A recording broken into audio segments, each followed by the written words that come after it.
उंची 15 पाहिजे आपल्याला. 15 मध्ये आपण 1 इंच एक्स्ट्रा घेणार आहे. 15 आणि 1 16. ठीक आहे. मुंडा खोली 38 छातीला किती आहे? 5.5. गळा किती पाहिजे तुम्हाला? मागचा छोटा पाहिजे असेल तर 6 घ्यायचं, मोठा पाहिजे असेल तर 5.5. ठीक आहे. 8च्या पुढे असेल तर 5.5 ओके. त्याच्यापेक्षा छोटा पाहिजे असेल तर थोडा शोल्टे 1/2 इंच वाढून घ्यायचं. त्यानंतर छातीचं माप टाकणार आहे आपण. 38चा चौथा 9.5 अधिक 10 अधिक 1.5 इंच मार्जिन. कमर आहे 33, 8.25 आणि 1 सव्वा 9 आणि 1.5 इंच मार्जिन. हे सगळं जोडून घ्यायचं आहे.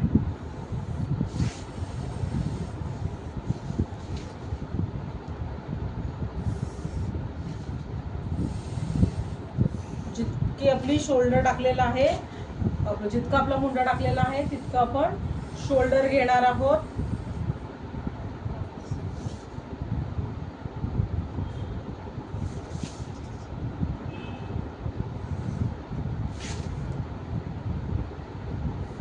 सव्वा आणि पाऊण.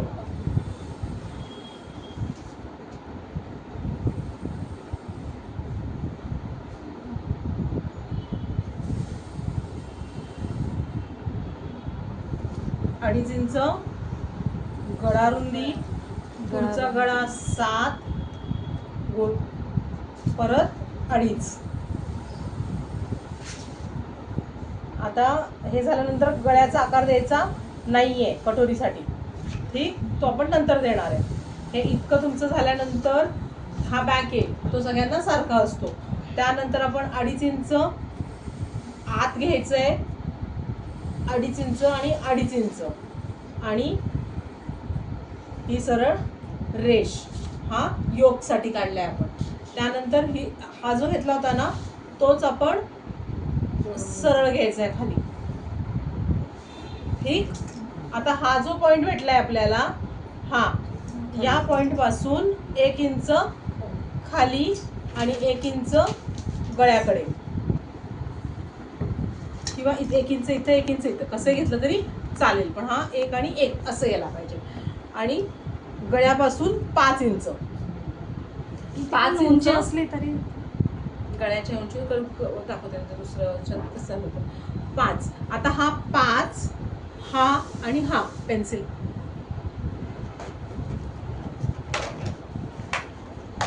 हा 5, हा आणि हा असं इथपर्यंत जोडायचं. ठीक आहे. आपोआप आपल्याला कळतं की आकार बरोबर येतोय का नाही.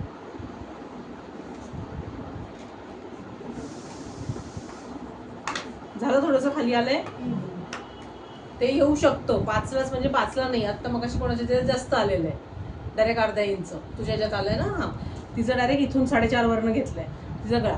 आता हे झाल्यानंतरच मग आपण हा जिथून आपला आकार येणार आहे तिथून हा गळ्याचा आकार द्यायचा. ठीक आहे. नंतर द्यायचा, आधी द्यायचा नाही. आधी दिलं तर काय होतं, असं खालीवर होतं. ही पट्टी स्ट्रेट पाहिजे आपल्याला. ही पट्टी स्ट्रेट पाहिजे. तुम्ही आधी गळा दिला आणि मग ते केलं, समजा इकडनं तुमचं आलं, समजा इथनं, तर इथे आला का आकार वेगळा, मग ते जोडायला त्रास होतो. हे इतकं झालं आपलं बेस आपला काढून झाला.